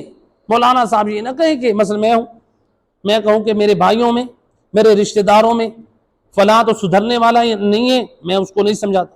نہ، شریعت اور اسلام کہتے ہیں آپ جب بھی میسر ہو آپ کی محفل میں آپ اس کو سمجھاؤ، وہ نہ سدھرے قیامت والے دن اس نے جواب دینا ہے۔ آپ اپنا فرض ادا کرو۔ صرف رشتہ داریاں اور دوستیاں اس بات کا نام نہیں ہے کہ آپ دعوتیں بناؤ اور اکٹھے بیٹھو اور انجوائے کرو پارٹیز، اور پھر اس کے بعد اٹھ کے ہلا گلا کرتے ہوئے چلے جاؤ۔ وہ محفلیں معصوم فرماتے ہیں قیامت والے دن باعث حسرت ہوگی۔ قیامت والے دن وہ لوگ روئیں گے جو برائیوں پہ بیٹھ کے جمع ہوتے ہیں، فضول میٹنگیں اور پارٹیز کرتے ہیں جس میں نہ ذکر خدا ہوتا ہے، جس میں نہ نصیحت اور ہدایت کی بات ہوتی ہے۔ کتنے دوستان بیٹھتے ہیں، موبائلوں میں بیٹھ جاتے ہیں، نوجوان بچے بیٹھ جاتے ہیں، موویز دیکھتے ہیں، گیمیں کھیلتے ہیں، اپنا وقت اور دین کو برباد کرتے ہیں۔ قیامت والے دن یہ چیزیں باعث حسرت ہوں گی، یہ چیزیں باعث حسرت ہوں گی۔ اس لیے لہذا قرآن مجید کی آیت مجید ہے سورہ رحمان، یعرف المجرمون بسیماہم، قیامت والے دن مجرم لوگ اپنے چہروں کی علامتوں سے پہچانے جائیں گے، انہوں نے کون کون سے گناہ کیے تھے۔ فَيُوخَذُ بِالنَّوَاصِي وَالْأَقْدَامِ، اور ان مجرموں کو اللہ قرآن میں کہہ رہا ہے کیا کیا جائے گا؟ ان کے سر کے آگے کے بالوں سے، ان کے پاؤں سے پکڑ کر ان کو گھسیٹا جائے گا۔ یہ میدان محشر میں انبیاء دیکھیں، سورہ رحمان ہے۔ مجرمین، آج پولیس کسی کو گھسیٹ کر لے جائے، انسان کہتے ہیں میں ذلیل ہو گیا، میں رسوا ہو گیا۔ اللہ قرآن میں کہہ رہا ہے جہنم کی جو پولیس ہے، دروغے ہیں، فرشتے عذاب کے، وہ گھسیٹ کر لے جائیں گے۔ اور اس آیت کے ضمن میں علامہ مجلسی کہتے ہیں یہ جو علامتیں کون سی ہوں گی جس سے مجرمین پہچانے جائیں گے، کہتے ہیں کہ وہ جو کام دنیا میں کرتے ہیں وہی چیزیں ان کے اعضاء سے چپک جائیں گی۔ اگر شرابی تھا اس کے ہاتھ کے ساتھ وہ بوتل، وہ کاسا چپک جائے گا۔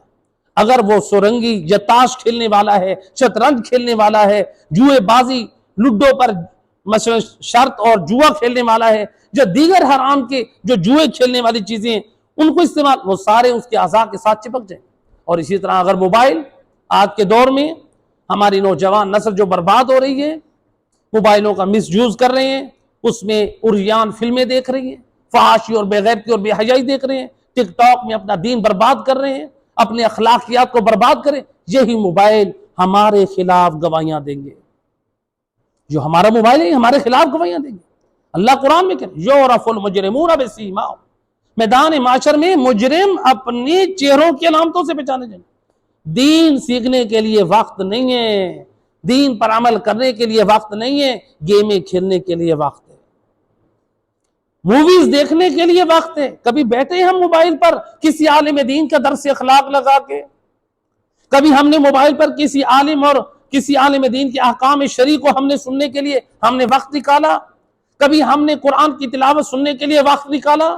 ہمارے پاس ان چیزوں کے لیے وقت نہیں ہے، اپنے دین کو برباد کریں۔ اس لیے تو اللہ کے رسول حضرت محمد مصطفیٰ صلی اللہ علیہ وآلہ وسلم آپ فرماتے ہیں قیامت کے دن بعض لوگ آئیں گے دنیا میں 60-70 سال ان کی زندگی، لیکن جب نامہ اعمال ان کے ہاتھ میں دیا جائے گا اس میں لکھا ہوگا اس جوان نے 300 سال گناہ کیا ہے، اس جوان نے 200 سال گناہ کیا ہے۔ جوان رو کر کہے گا بار الہ یہ نامہ اعمال میرا نہیں ہے، میری زندگی 60 سال تھی، 70 سال تھی، یہ نامہ اعمال میں گناہ 300 سال کا، 200 سال کا۔ آواز قدرت ہے کہ بندہ میں تیرا ظالم خدا نہیں ہوں، تو دوستوں میں بیٹھ کے گناہ کی بنیاد رکھ کے آیا ہے، تو اپنے بہن بھائیوں میں گناہ کی بنیاد رکھی، تو نے اپنے رشتہ داروں میں گناہ کی بنیاد رکھی۔ تیرے آنے کے بعد وہ تیرے دوست، تیرے بہن بھائی، تیرے رشتہ دار اس گناہ پر عمل کرتے رہے۔ فرشتے میرے حکم سے جب تک تیرے گناہ کی بنیاد چلتی رہی، نسل در نسل، فرشتے میرے حکم سے تیرے نام اعمال میں گناہ لکھتے رہے۔ آج کتنے والدین اولاد میں نفرت کا بیج بوتے ہیں کہ تمہاری پھپھو تو ہے ہی گندی، تمہارے چچا تو ہیں ہی برے، تمہارے ماموں تو ہیں ہی برے، تمہارے فلاں تو ہیں ہی برے۔ نفرت کا بیج رکھا، ہم نے رکھا۔ پھر وہی ہماری اولاد کیا کرتی ہے؟ اپنے رشتہ داروں سے نفرت کرتی ہے نا۔ پھر جب اولاد بڑی ہو گئی، اب پھر وہ کیا کرتی ہے؟ وہ اپنے بہن بھائیوں سے نفرت۔ مثال دیتے ہیں پھر کیا، ہمارے بھی باپ نے ایسا کیا تھا، ہماری بھی ماں نے خاندان کو چھوڑ دیا۔ بھئی ان بزرگوں نے اگر غلطی کی، ان کے لیے مغفرت کی دعا کریں، ان کے اس گناہ کو اپنے لیے گناہ کے جواز کی دلیل نہ بنائیں۔ یہ کیا ہے؟ ہم ان کے لیے مغفرت کی دعا کریں، ہم خود بھی گناہ کرنے بیٹھے اور اپنے گناہ کی دلیل بزرگوں کے گناہ پر آئیں، یہ تو اور بھی گناہ، ان کی روح تڑپ رہی۔ لہٰذا یہ ان چیزوں کو چھوڑیں۔ برائیاں، ہماری نوجوان نسل جو تباہ ہو رہی ہے، تو یہ آج کل ایک اور نشہ، آئس کا نشہ، اسی طرح سے سگریٹ آ رہی ہے، اس میں خاص نشہ۔ کتنے ہمارے جوان تباہ ہو رہے ہیں۔ بچوں کو یہی پہلے نشہ ہو رہا ہے، پہلے سگریٹ کو گلیوں میں میدانوں میں چھپ چھپ کے پیتے ہیں اور پھر وہ معاشرے میں تباہ ہو رہے ہیں۔ ایسے کہ نہیں؟ انسان یہی سوچے، آج جوان اور بچے سے میں یہی کہتا ہوں، آج اگر انسان چھپ کے یہ سگریٹ نوشی، نشہ، یہ چیزیں کر رہا ہے، یعنی اس کا مطلب ہے اس کے دل میں لوگوں کا ڈر ہے، رب کا ڈر نہیں۔ امام جعفر صادق علیہ السلام، اللہم صل، امام فرماتے ہیں جو بندہ یہ گناہ سمجھ کر انجام دیتا ہے کہ اللہ مجھے نہیں دیکھ رہا، امام فرماتے ہیں وہ شخص کافر ہے۔ اور امام فرماتے ہیں جو شخص یہ سمجھتا ہے اللہ دیکھ رہا ہے پھر بھی گناہ کر رہا ہے، امام فرماتے ہیں یہ اللہ کو لوگوں سے حقیر اور معمولی سمجھتے ہیں۔ مولا وہ کیوں؟ امام فرماتے ہیں اس لیے بچوں کے سامنے، لوگوں کے سامنے گناہ کرتے ہوئے حیا محسوس کرتا ہے، اگر لوگوں کو پتہ چل گیا میں بدنام ہو جاؤں گا۔ اللہ دیکھ رہا ہے پھر بھی اس کو حیا نہیں آ رہی۔ آج ہمارے جوان کے اندر حیا ہو، میں جو سگریٹ نوشی کر رہا ہوں، میں یہ جو بھنگ پی رہا ہوں، نشہ کر رہا ہوں، میں لوگوں سے ڈر رہا ہوں، اللہ سے ڈر نہیں ہے۔ فضول چیزیں استعمال اپنی زندگی میں، اپنی زندگی کو، جوانی کو برباد کریں۔ صلوات پڑھے محمد وآل محمد۔ لہذا قرآن کی آیت نمبر سورہ شعراء آیت نمبر 88 اور 89 فرمائے یوم لا ينفع مال ولا بنون الا من اتى اللہ بقلب سلیم۔ اللہ فرماتے ہیں قیامت کے دن، اس دن انسان کا نہ مال فائدہ دے گا نہ انسان کی اولاد فائدہ دے گی۔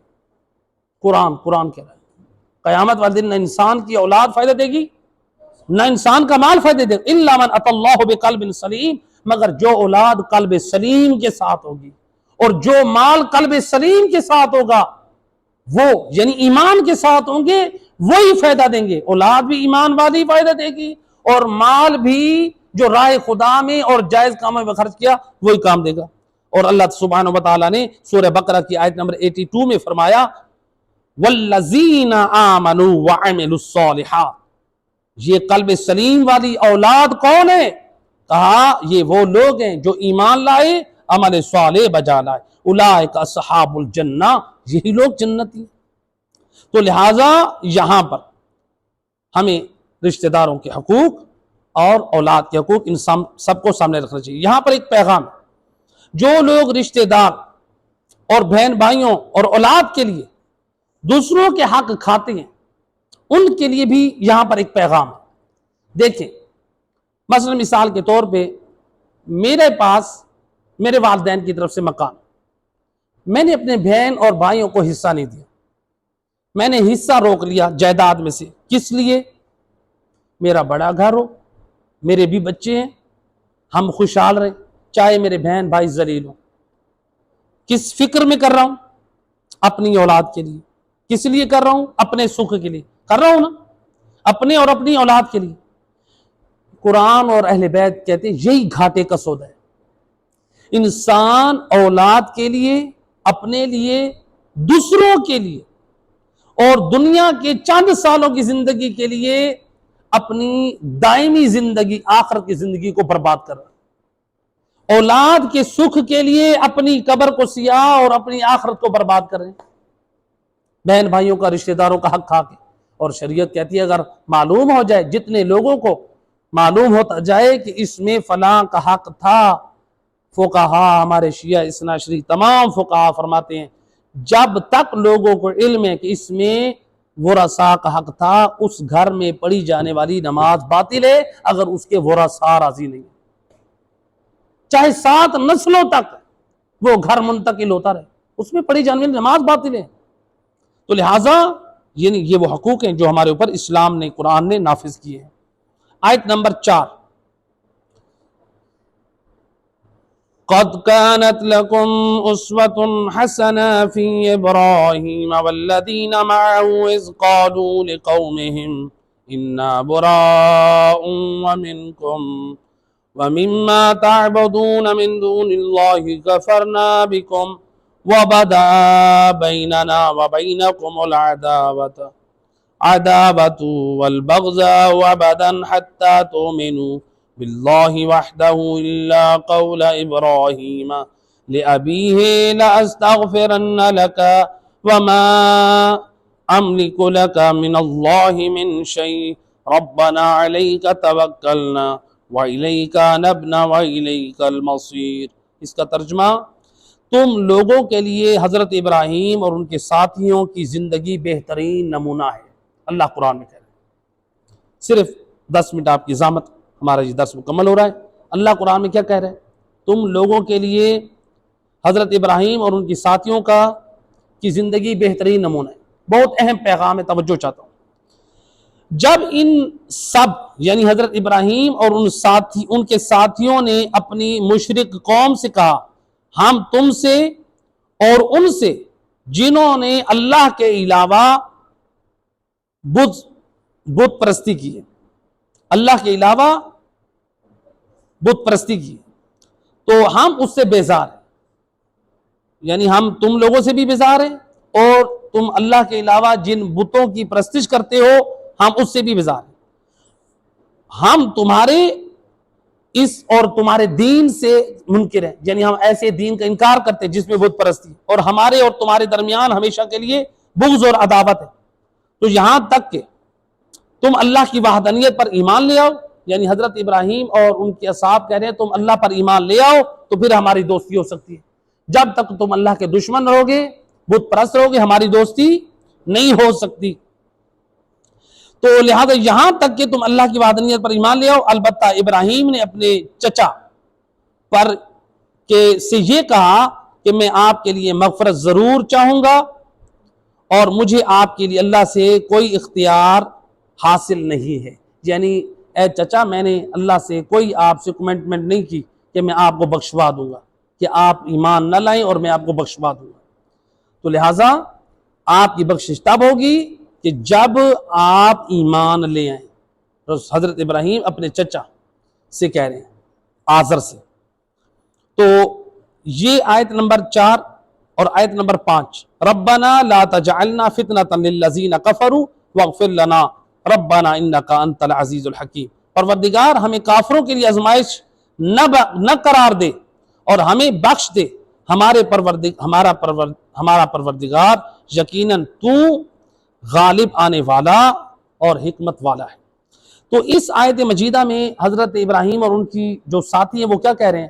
یعنی اللہ ہمیں کافروں کے لیے آزمائش نہ قرار دے۔ کیا مطلب؟ ایسا نہ ہو کہ ان کو غلبہ آ جائے ہم پر اور وہ کہیں کہ دیکھو یہ ابراہیم اور ان کے ساتھی حق پر نہیں ہیں، اگر یہ حق پر ہوتے تو ان کا خدا ان کی مدد کرتا، تو لہذا یہ حق پر نہیں ہے، اس لیے تو ہم غالب آ گئے ان پر۔ تو یہ اس آیت مجیدہ میں سمجھانا مقصد ہے۔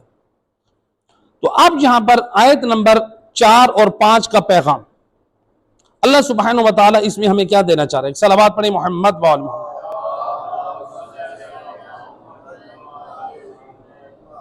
بار دیگر بآواز بلند صلوات۔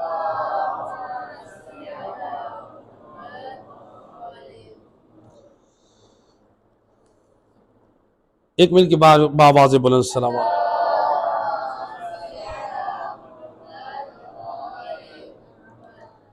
آیت نمبر 6 اس کو بھی ترجمہ کر لیتے ہیں۔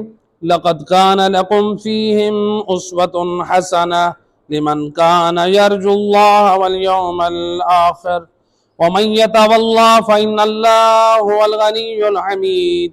بے شک تمہارے لیے ان لوگوں کے اندر عمدہ نمونہ عمل موجود ہے جو اللہ اور روز آخرت کا امیدوار ہے، اور جو روگردانی کرے تو اللہ بے نیاز ہر قسم کی تعریف کے قابل ہے۔ تو یہاں پر اس آیت کا جو پیغام ہے اس میں اللہ سبحانہ و تعالیٰ نے یہ دیا کہ حضرت ابراہیم اور ان کے ساتھی کے کردار کو اللہ نے نمونہ عمل قرار دیا ہے۔ اس آیت میں مرکز کون ہے؟ آیت میں مرکز حضرت ابراہیم کو قرار دیا۔ حضرت ابراہیم علیہ السلام کو کیوں قرار دیا؟ اس لیے کہ وہ پیغام توحید دینے کے بانی ہیں اس زمانے میں، اور آپ کے ساتھ آپ کے انصار۔ تو حضرت ابراہیم علیہ السلام نے بابل عراق کا علاقہ ہے، وہاں پر آپ نے اللہ کی توحید کا پرچار کیا اور بہت سارے لوگ آپ پر ایمان لائے اور پھر آپ کے ساتھ ہجرت کر کے گئے تھے۔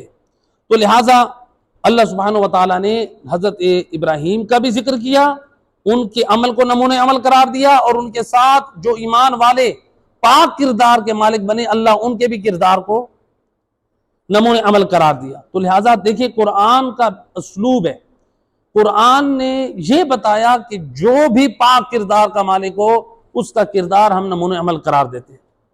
جہاں ابراہیم نمونہ عمل تھے وہاں پر ابراہیم کی اتباع کرنے والوں کو بھی اللہ نے ان کے کردار کو بھی پسند کیا۔ تو ان کا کردار کیا تھا؟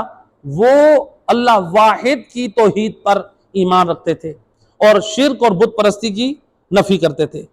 تو لہٰذا اب یہاں پر ان آیات میں جو اللہ سبحانہ و تعالیٰ نے کہا اِنَّا بَرَاءٌ مِّنْكُمْ وَمِمَّا تَعْبُدُونَ مِن دُونِ اللَّهِ، حضرت ابراہیم اور ان کے اصحاب نے کیا کہا؟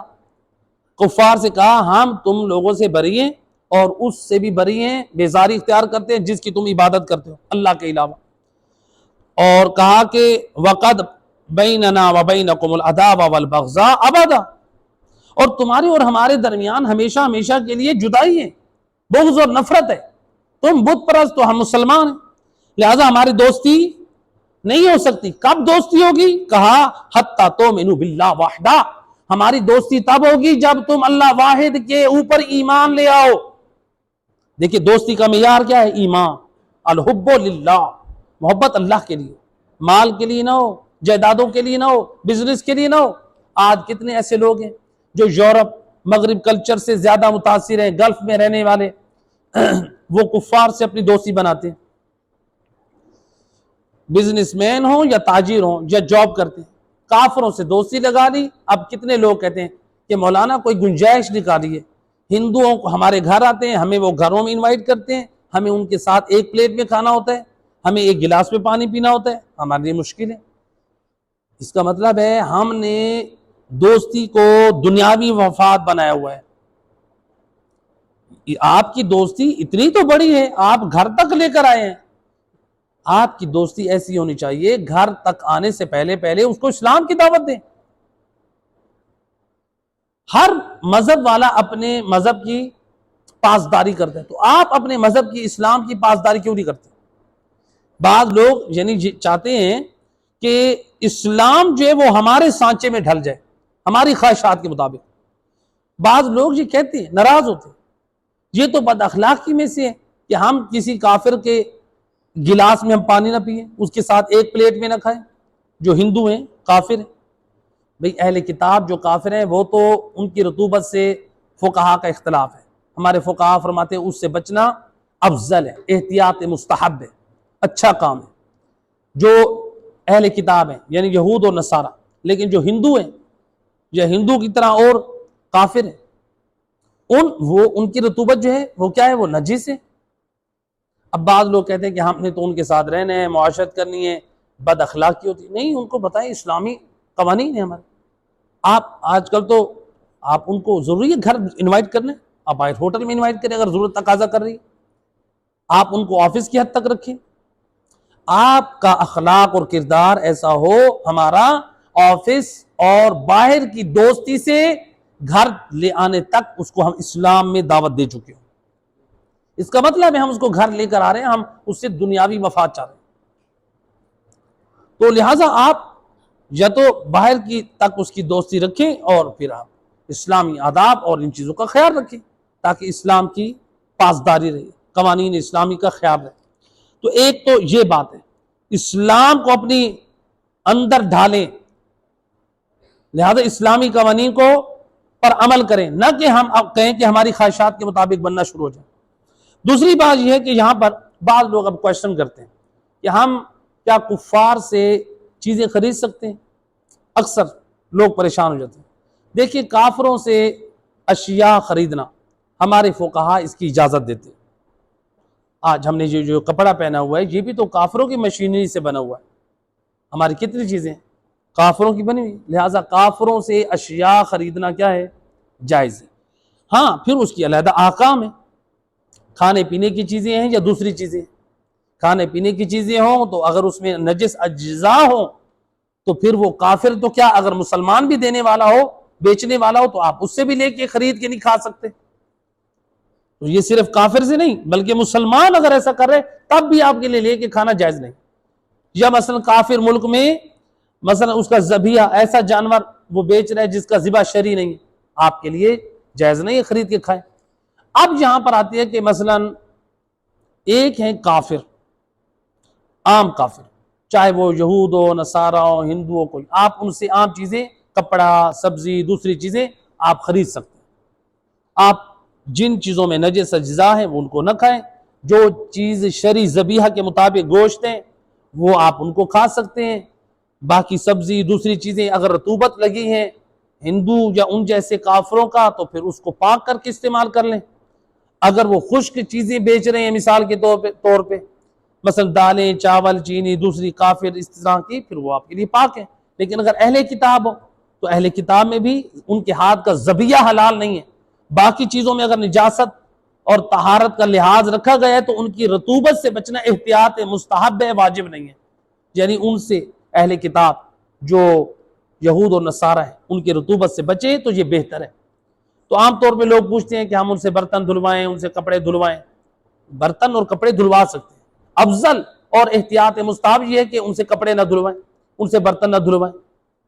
روح پر اثر تو رہے گا، اگر آپ اس کی مخالفت کریں گناہگار نہیں ہے، لیکن آپ کے حق میں افضل اور اشرف اور بہتر مستحب عمل یہ ہے کہ آپ ان سے بھی ان کی رطوبت والی چیزیں بھی استعمال نہ کریں۔ لیکن ایک کافر وہ ہے کہ جو مسلمان کے ساتھ حالت جنگ میں ہو، مسلمان کے ساتھ کیا ہو؟ حالت جنگ میں، جس میں آیت اللہ سستانی کہتے ہیں کہ مثلا جیسے اسرائیل ہے، اگر مسلمان کے ساتھ یا مسلمانوں کے ساتھ حالت جنگ میں کوئی ہو تو پھر آپ اس کی اشیاء نہ خریدیں تاکہ وہ مسلمانوں کے خلاف استعمال نہ ہو۔ یا بعض لوگ سوال کرتے ہیں کہ فلاں کمپنی کی اشیاء ہیں، مثلا بوتل ہے، صابن ہے، کریمیں، لوشن، یہ ان کا استعمال کرنا کیسا ہے؟ تو اس میں آیت اللہ سستانی ہمارے فقہا فرماتے ہیں اگر وہ جو کمپنیز مثلا نان مسلمز ہوں اور ان کا معتدبے ایک اتنی مقدار میں پروفٹ جو ایک اثر رکھتا ہو، ایک مقدار ہو جس کا اثر ہو، وہ پہنچے ان کافروں کو اور پھر وہ اسلام دشمنی میں صرف کریں تو پھر ایسی صورت میں احتیاط واجب ہے، آپ ان سے وہ چیزیں استعمال نہ کریں۔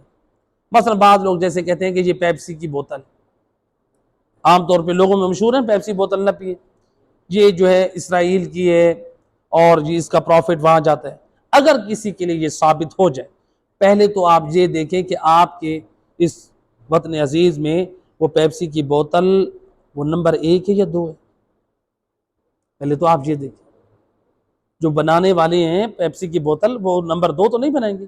یہ تو ماشاءاللہ آپ کے ہاں پاکستان میں کتنے کارخانے لوگوں نے لگائے ہوئے جو جیلی. تو بہرحال، تو اب اگر یہ پروفٹ جاتا ہے معتد بے مقدار، ایک مقدار خاصی جس سے اثر پڑے، یعنی مسلمانوں کے خلاف استعمال ہو، اسلام کے خلاف ہیں جی، تو پھر ایسی صورت میں ایسی پروڈکٹ، ایسی چیزیں آپ استعمال نہ کریں.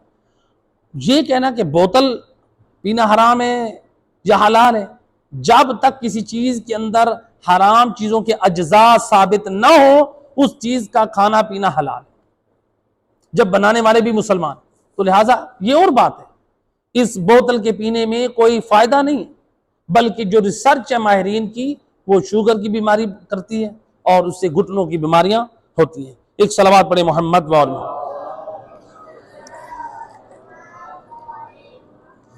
بار دیگر بآواز بلند صلوات.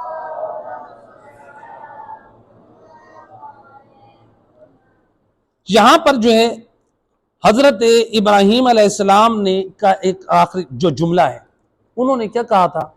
دعا کی تھی. حضرت ابراہیم علیہ السلام نے کہا کہ میں آپ کے لیے، اپنے چچا سے کہا میں آپ کے لیے ضرور استغفار کروں گا. اور پھر سورہ اور قرآن میں اللہ سبحانہ وتعالی نے ایک اور مقام پہ فرمایا کہ حضرت ابراہیم نے وعدہ کیا تھا، استغفار بھی کیا، انہوں نے استغفار کیا. تو بعض لوگ کہتے ہیں کہ وہ حضرت ابراہیم کے باپ تھے. نہیں، وہ باپ نہیں تھے. اب عربک میں باپ کو بھی کہتے ہیں، چچا کو بھی کہتے ہیں، تائے کو بھی کہتے ہیں، نانا کو بھی کہتے ہیں اور دادا کو بھی کہتے ہیں، ان کو بھی اب کہتے ہیں. تو وہ جو آزر تھا وہ حضرت ابراہیم کا چچا تھا، ان کا باپ نہیں تھا. تو وہ انہوں نے جو استغفار کیا تھا اس وعدے کی بنیاد پر کیا تھا کہ آپ اللہ پر ایمان لے آئیں گے. تو جب وہ اللہ پر ایمان نہیں لایا تو اس کے بعد حضرت ابراہیم نے اس سے بیزاری کی، پھر ان کے لیے استغفار بھی نہیں کیا. ایک صلوات پڑھ دیں محمد و آل.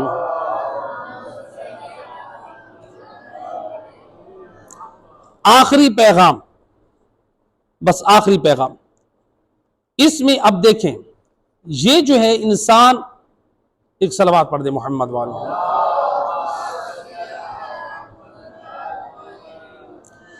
اب یہاں پر جو ہمارے آخری پیغام، آخر انسان کب دین اور شریعت اور اسلام کی مخالفت کرتا ہے؟ جب انسان اپنی خواہشات کو دیکھتا ہے، اپنی آرزوؤں کے پیچھے چلتا ہے، تو پھر انسان دین کا دامن چھوڑ بیٹھتا ہے.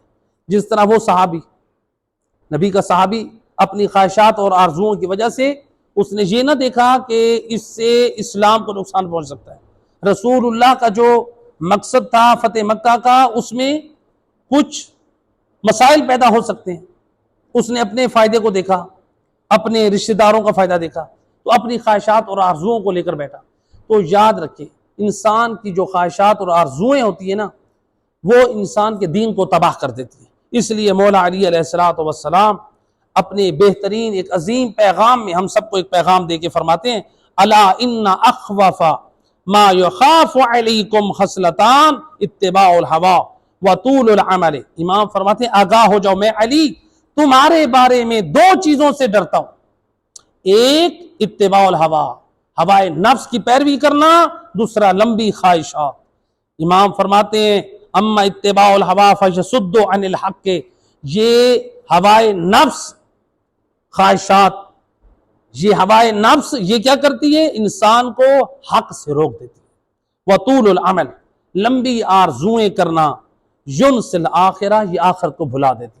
تو جو لوگ ہوائے نفس کا شکار رہتے ہیں اور لمبی آرزوؤں کے پیچھے رہتے ہیں، وہ اپنے دین سے دامن چھوڑ بیٹھتے ہیں. پروردگار سے دعائے کریں، مہربان اللہ بحق محمد و اہل